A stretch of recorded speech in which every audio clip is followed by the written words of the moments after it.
नमस्कार, मैं हूं अखिलेश पांडे और आप देख रहे हैं सी न्यूज़ भारत। वक्त हो चुका है न्यूज़ बुलेटिन का। खबरों के इस बुलेटिन में सबसे पहले हम बात करेंगे देवरिया की, जहां नगरपालिका और जनप्रतिनिधियों की उदासीनता के चलते एक कॉलोनी के लोगों ने चंदा जुटाकर बनवाया 200 मीटर का सीसी रोड। आगे बात करेंगे मऊ की, जहां जानेंगे कि कैसे मऊ में 12 मवेशियों के साथ 6 तस्कर गिरफ्तार कर भेजे गए जेल।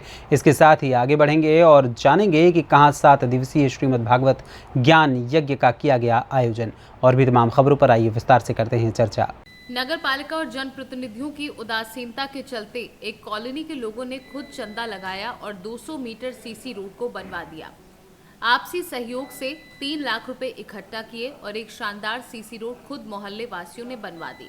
ये तस्वीर है देवरिया जनपद के रामनाथ कॉलोनी वार्ड नंबर 2 की, जहां मोहल्ले के लोग बरसों से एक सड़क के लिए परेशान थे। लगातार मोहल्ले के लोग नगरपालिका और विधायक का चक्कर काट रहे थे, पर कहीं कोई सुनवाई नहीं हुई। तब इस मोहल्ले के लोगों ने एक निर्णय लिया और आपस में चंदा इकट्ठा करना शुरू किया और आज इन सभी ने मिलकर 200 मीटर सीसी रोड यानी एक पक्की रोड बना ली। मोहल्ले के लोगों का कहना है कि नगरपालिका जो नगरपालिका में तब्दील हो चुकी है, लगातार चक्कर काट रहे थे। विधायक के पास जा रहे थे, पर कोई बात सुनने के लिए घंटों बैठना पड़ता था और कोई कार्यवाही नहीं होती थी। एक नाली नगरपालिका ने ऊंची बनाकर छोड़ दी थी, जिसकी वजह से पानी लग जाता था। तो हम सभी ने मिलकर ये निर्णय लिया कि ये सड़क हम खुद बनवाएंगे और सरकार भी कहती है कि आप आत्मनिर्भर हो जाइए। इससे हम लोगों ने चंदा इकट्ठा किया और 200 मीटर से अधिक सड़क है, जिसकी कीमत लागत 2 लाख से अधिक है। द्वारा कराया गया है। इस सड़क पे हम लोगों ने आपस में चंदा लगा करके इस सड़क को हम लोगों ने बनवाया है और इस सड़क का हालत बहुत खस्ता था, जो कि यहाँ पे बरसात में हम लोग का आना जाना दुर्लभ हो गया था। नगर पालिका में दौड़ते दौड़ते ईओ के पास, सभासद के पास, अन्य लोगों के पास, विधायक के पास दौड़ते दौड़ते हम लोग थक चुके थे।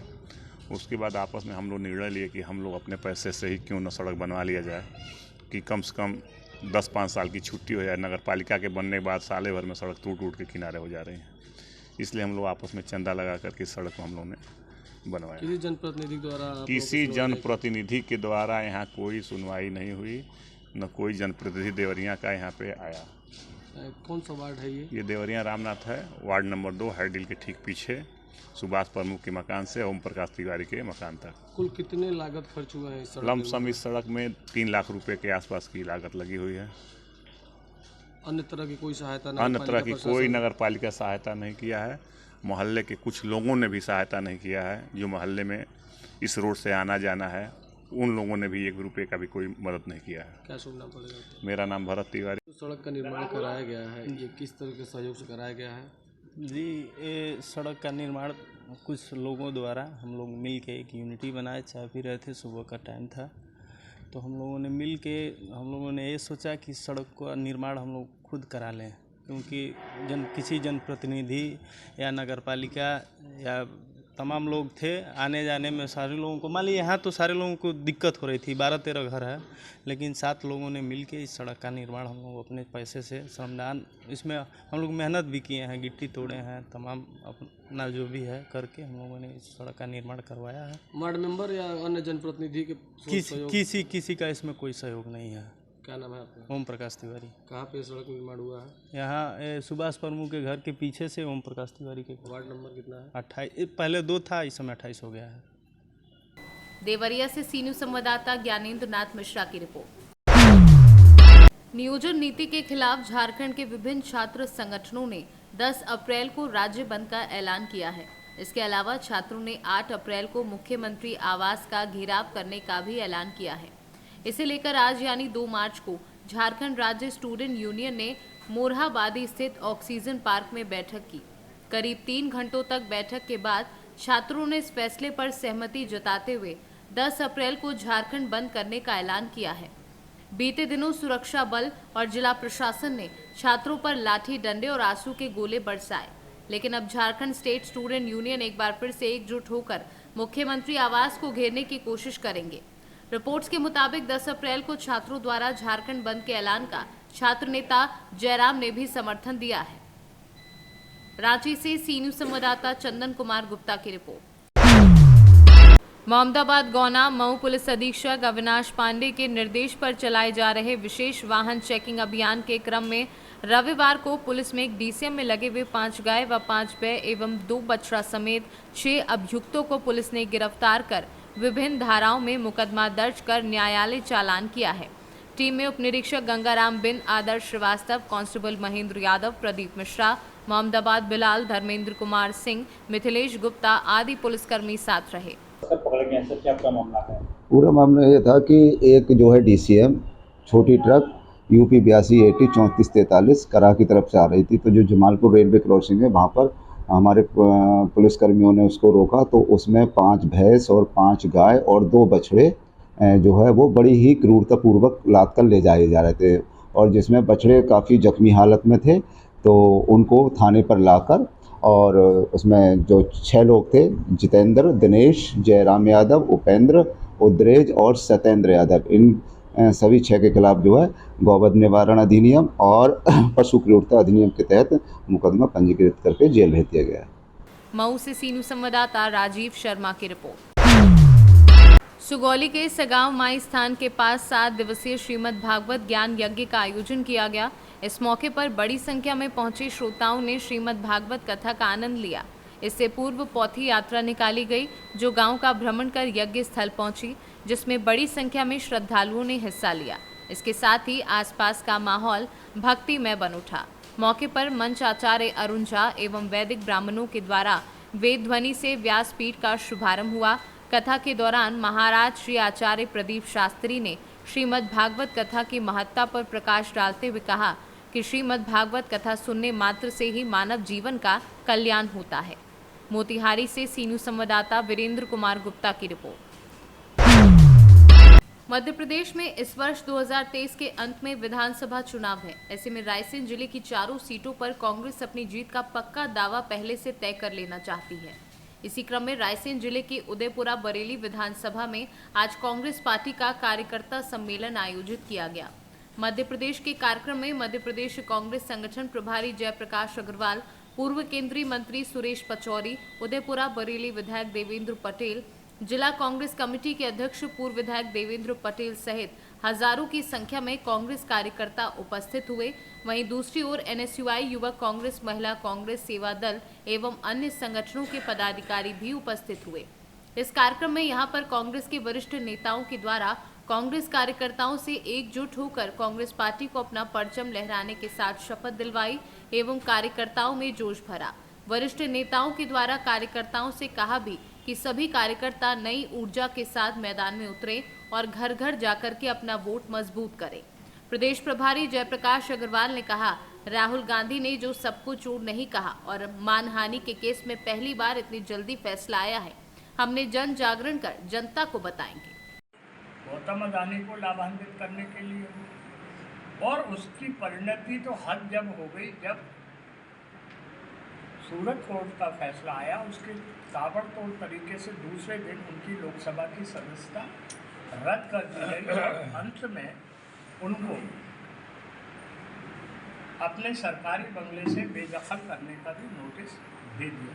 मैं ये कहना चाहता हूँ आपके जरिए कि जो गांधी नेहरू परिवार एक बलिदानी परिवार रहा है, जो गांधी नेहरू परिवार की एक विरासत रही है, श्रीमती इंदिरा गांधी और राजीव गांधी जी ने देश के लिए शहादत दे दी। जिस इंदिरा गांधी ने स्वराज भवन और आनंद भवन जो करोड़ों रुपए का था वो देश को समर्पित कर दिया गया, उसके परिवार के वारिस को एक मकान से बेदखल करा जाए, ये कहाँ तक उचित है। ए बी, एक ऐसा परिवार जिसने हमेशा देश की एकता अखंडता के लिए पंडित जवाहरलाल नेहरू से लेकर राजीव गांधी तक देश के काम में अपने प्राणों को लगा दिया, उस परिवार के साथ इस प्रकार का व्यवहार करना और फिर ये कहना कि यही परिवार ये लाभ ले रहा है, ये संपूर्णतः अनुचित है। जो प्रश्न आएंगे वो मैं ना उन्होंने वो बात कही जिसके ऊपर वो फैसला आया है, ना उन्होंने सबको चोर कहा, तो और फिर मानहानि के मुकदमे में इतना बड़ा फैसला आज तक आया नहीं, पूरे हिंदुस्तान का इतिहास है। तो ये जो जन जागरण अभियान हमने रखा है वो 2 मुद्दों पे आधारित है। पहला भ्रष्टाचार, कि भारतीय जनता पार्टी की सरकार में जिस तरह से भ्रष्टाचार हो रहा है, जिस तरह से संस्थान बेचे जा रहे हैं और कुछ चंद उद्योगपतियों को मदद की जा रही है, उसके खिलाफ है कांग्रेस बहुत सख्त, और उसको ही जागरण का रूप देकर जनता में डाले। दूसरा, जिस तरह का बर्ताव इन्होंने राहुल गांधी के साथ किया, आज राहुल गांधी एक आइकॉन है। आप मुकाबला करते राहुल गांधी से तो 3500 किलोमीटर की यात्रा का या आप 4000 किलोमीटर की करते। आप जो मुद्दे वो ले रहे हैं वो मुद्दे 100% देश से जुड़े हुए हैं और जनता से जुड़े हुए हैं। हम चाहते हैं इस देश को कांग्रेस ने आज़ादी दिलाई है और इसकी आज़ादी को बरकरार रखने के लिए कांग्रेस को जो कुछ भी करना पड़ेगा वो कांग्रेस करेगी। अब आपको सवाल। रायसेन से सी न्यूज संवाददाता अरशद मसूद की रिपोर्ट। खबर पश्चिम चंपारण बेतिया के रामनगर से है, जहां रामनगर प्रखंड के ददरवा गांव में आग लगने से लाखों की संपत्ति जलकर राख हो गई।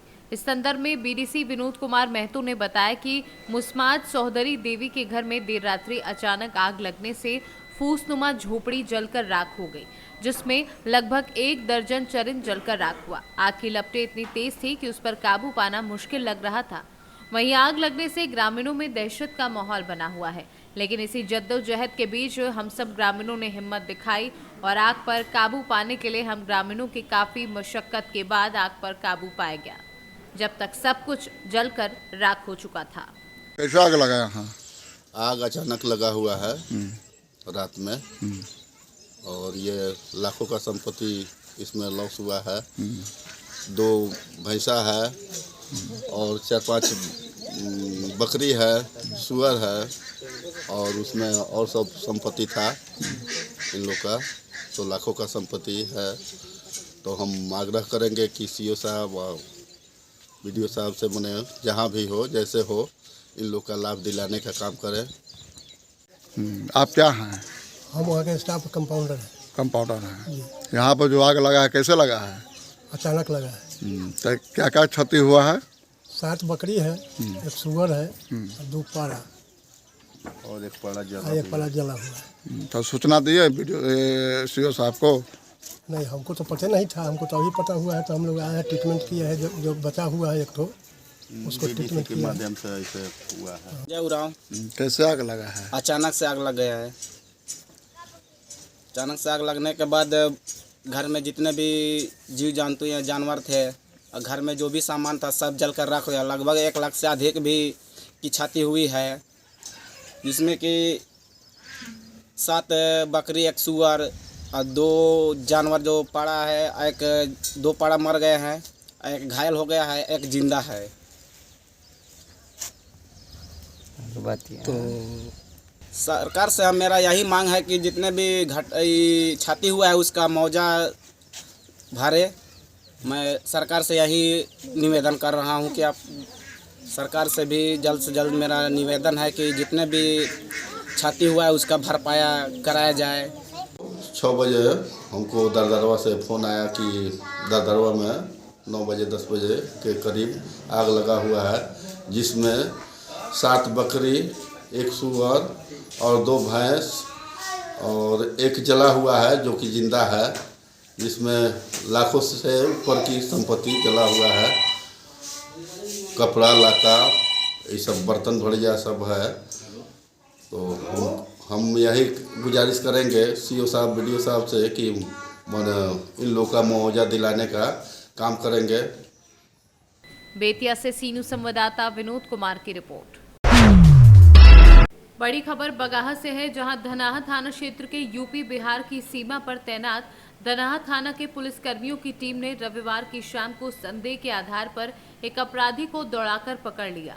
जांच के क्रम में उसके पास से 1 पिस्टल व 2 कारतूस बरामद किया। मामले में बगाहा एसपी किरण कुमार गोरख यादव ने बताया कि उनके द्वारा दिए गए निर्देश के आलोक में सभी थाना द्वारा विधि व्यवस्था के मद्देनजर विशेष वाहन जांच अभियान चलाया जा रहा था। इसी क्रम में धनाहा थाना के द्वारा दहवा बासी पुल पर वाहन जांच किया जा रहा था। जांच के क्रम में उत्तर प्रदेश की ओर से आ रहे 2 व्यक्ति जिसका चाल ढाल संदिग्ध लगा तो जांच कर रहे पुलिसकर्मी द्वारा रुकने को कहा गया। पुलिस के द्वारा रुकने का निर्देश सुनकर दोनों अचानक भागने लगे। उनका भागना पुलिस के शक को यकीन में बदल दिया और पुलिसकर्मियों ने दौड़ाकर एक को पकड़ लिया। हालांकि दूसरा उत्तर प्रदेश की सीमा में घुसकर भागने में सफल रहा, जिसकी शिनाख्त की जा रही है। पुलिस की गिरफ्त में आए व्यक्ति तैयब अंसारी की जांच की गई तो उसके पास से एक 9 mm की देशी पिस्टल व 32 mm की 2 जिंदा गोली बरामद की गई है। कल आपराधिक दृष्टिकोण से और लॉ एंड ऑर्डर के दृष्टिकोण से जगह जगह पे चेकिंग लगाई गई थी। उसी क्रम में धना थाना अंतर्गत बासी पुल पर चेकिंग लगाई गई थी। उसी दौरान यूपी के साइड से 2 युवक आ रहे थे। थोड़ा गतिविधि उनका संदिग्ध लगा तो पुलिस के द्वारा रुकने का इशारा किया गया तो दोनों भागने लगा। तो पुलिस ने पीछा करते हुए एक को पकड़ लिया है, अरेस्टिंग किया है। उसके पास से एक देशी पिस्टल बरामद हुआ है और 2 जिंदा गोली बरामद हुई है। एक का अरेस्टिंग हुआ है। इस संदर्भ में केस दर्ज करके अनुसंधान किया जा रहा है। गिरफ्तार व्यक्ति का नाम तैयब अंसारी है, जो पडरौना थाना जिला कुशीनगर का रहने वाला है। इसमें आगे की कार्रवाई की जा रही है और इसमें पुलिस टीम की ओर से जो अच्छा चेकिंग किया है उनको पुरस्कृत किया जाएगा। इससे पहले भी सर आपराधिक कुछ छवि रही? हाँ, एक एक्यूज्ड का आपराधिक इतिहास है, उसमें हम देख रहे हैं। 2-3 केसेस में पहले भी वो जेल जा चुका है। इस संदर्भ में इन्वेस्टिगेशन चल रहा है। सर, ये लोग कोई घटना को अंजाम देने वाले थे क्या? अभी इन्वेस्टिगेशन में आएगा। अभी फिलहाल तो यही है कि ये लोग पकड़ा गया है। अब ये लोग किसी घटना में संलिप्त था या सप्लाई करने जा रहा था या फिर कोई घटना कर चुका है, इस संदर्भ में पूरा डिटेल निकाला जाएगा। बिहार से सीनू संवाददाता समीउल्लाह काशमी की रिपोर्ट। बड़कागांव प्रखंड अंतर्गत सुदूरवर्ती पंचायत गोंदलपुरा के उत्क्रमित विद्यालय जोराकाट में मुखिया वासुदेव यादव के नेतृत्व में सरकारी विद्यालय में बच्चों को दिए जाने वाले पोशाक का वितरण किया गया। इस अवसर पर मुखिया वासुदेव पंचायत ने कहा, सभी हमारे पंचायत के लोगों से अपील है, अपने अपने बच्चे को सरकारी स्कूल भेजें। सही पढ़ाई, सही भोजन व शिक्षा स्कूल की तरफ से दिया जाता है। मौके पर विद्यालय के शिक्षकों के साथ विद्यालय प्रबंधन समिति के लोग व ग्रामीण व विद्यालय के छात्र छात्राएं मौजूद थे। झारखंड से सीनू संवाददाता सुनील साहू की रिपोर्ट। सोनभद्र के ओबरा थाना क्षेत्र में पंचायत चुनाव के मद्देनजर लगातार मादक पदार्थों के खिलाफ अभियान जारी है, जहां एक दिन पहले ओबरा पुलिस ने 107 लीटर अवैध कच्ची शराब के साथ 7 तस्करों को गिरफ्तार कर 3 शराब भट्टियों को नष्ट किया। वहीं आज 2 गांजा तस्करों को गिरफ्तार किया है। गांजा तस्करों के पास से पुलिस ने बिना नंबर प्लेट के एक पल्सर मोटरसाइकिल व 3 किलो गांजा बरामद किया है। पुलिस दोनों आरोपियों से पूछताछ कर उनके खिलाफ अवैध मादक पदार्थों की तस्करी के मामले में मुकदमा दर्ज कर लिया है। सोनभद्र से सीनू संवाददाता कुमधर चौधरी की रिपोर्ट। ग्राम खंडवा बीबी में रहने वाले ट्रैक्टर चालक को ग्राम कुनगारा में खेत पर ट्रैक्टर चलाने का कहकर घर से लेकर गए और उसका शव संदिग्ध अवस्था में दूसरे दिन बदनावर अस्पताल के पोस्टमार्टम रूम में उसके परिजनों को मिला। बदनावर पुलिस ने पीएम करवाने के बाद मृतक का शव परिजनों को सौंपा। मामला बड़नगर पुलिस क्षेत्राधिकार का होने से बड़नगर पुलिस को भेजा गया है। पुलिस ने मर्ग कायम कर मामला जांच में ले लिया है। उज्जैन से सीनू संवाददाता इंदर परमार की रिपोर्ट। फिलहाल के लिए इस न्यूज़ बुलेटिन में बस इतना ही। देश दुनिया की तमाम खबरों के लिए देखते रहें सी न्यूज़ भारत। हर खबर आपके साथ, आपके हाथ।